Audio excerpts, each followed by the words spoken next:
Om Namo Narayana, welcome back. Thank you for joining me on this journey. As always, I consider this channel a way of worshiping the Lord, sort of a puja to the Lord via His own words and instructions to us.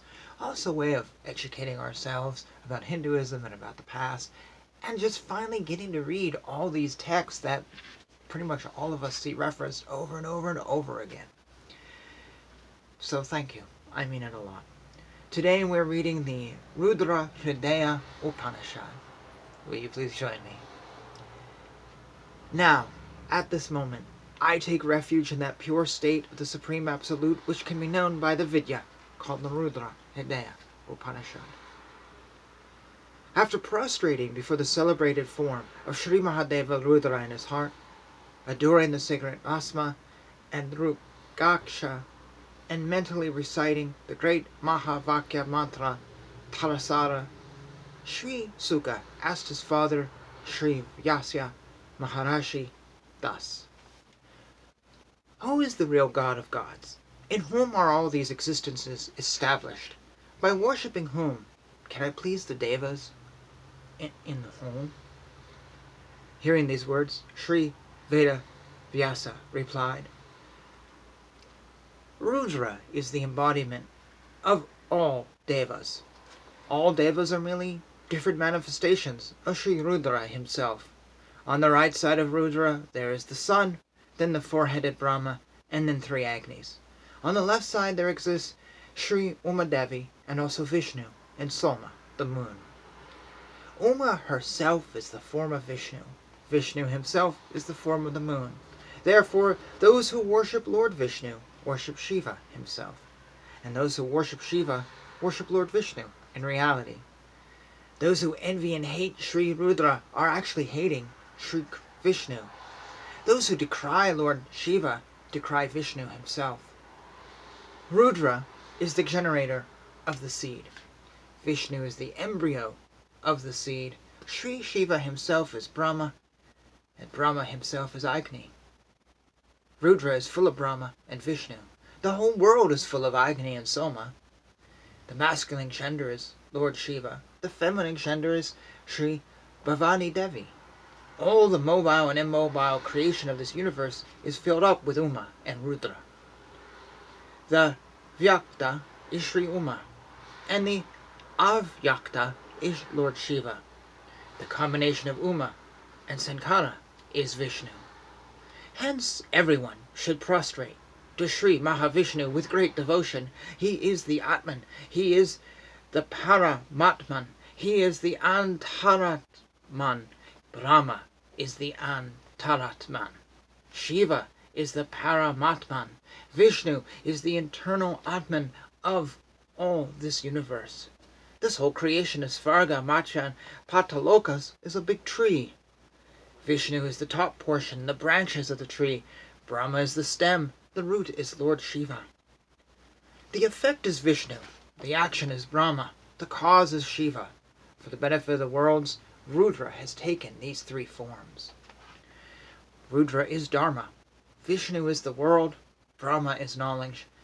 Therefore do kirtan of his name, Rudra Rudra. By singing like this, the hallowed name of the great Lord, all your sins will be destroyed. Rudra is man, Uma is woman, Uma is Lakshmi. Prostrations to him and her. Rudra is sun, Uma is shadow. Prostrations to him and her. Rudra is moon, Uma is star. Rudra is day, Uma is night. Prostrations to him and her. Rudra is Yajna, Uma is Vedi. Rudra is Agni, Uma is Vaha. Prostrations to him and her. Rudra is Veda. Uma is Shastra. Prostrations to him and her. Rudra is tree. Uma is creeper. Rudra is scent. Uma is flower. Prostrations to him and her. Rudra is meaning. Uma is word.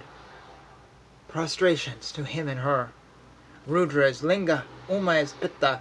Prostrations to him and her. The devotee should worship Sri Rudra and Uma with these mantras referred to above. My son, Suka, With these hymns you should meditate on the eternal Para Brahman, which is beyond the reach of the senses, which is pure existence, knowledge, and bliss, and cannot be understood either by the speech or by the mind. After knowing this, there is nothing more to know, because everything is in the form of that, and there is nothing separate from that. There are two vidyas to be known. They are para and apara. Apara vidya is the embodiment of the 4 Vedas and their 6 agnas. They do not deal with the nature of the Atman, but the para vidya is called the Moksha Shastra. It deals with that supreme philosophy of the absolute truth, ununderstandable, impersonal, nirguna, niraka, without ears, without eyes, without hands, without feet, eternal, omnipresent, imperishable, and knowable by the intelligent, daring sages. From that Lord Shiva, who performs a terrible penance in the form of supreme Jana Marga, this whole world is created, which is the flood of mortals. Is the food of mortals. This world is Maya. It seems to appear just like a dream. It is superimposed on the Lord just like a rope on a serpent. This is the eternal truth. There is no creation in reality. All is absolute, all is truth. Knowing this, one is liberated at once. Only through jhana you can get rid of samsara.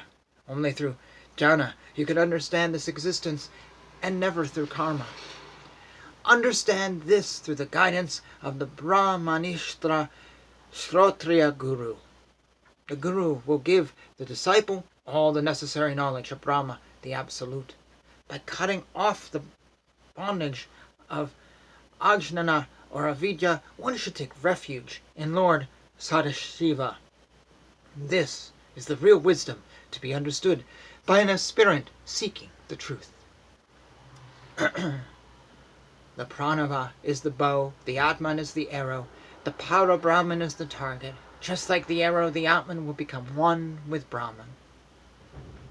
But all these 3, the bow, the arrow, and the target, are not different from that Sadashiva. There do not shine the bodies of the sun, moon, or the stars. There does not blow the wind.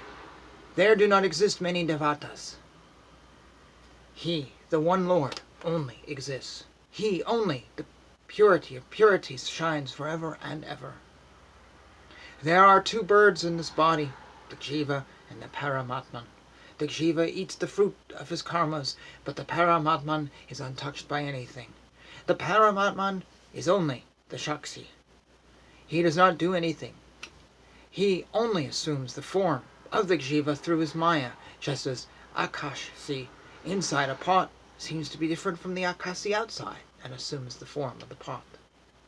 In reality, all is Shiva, Advaita, the one absolute.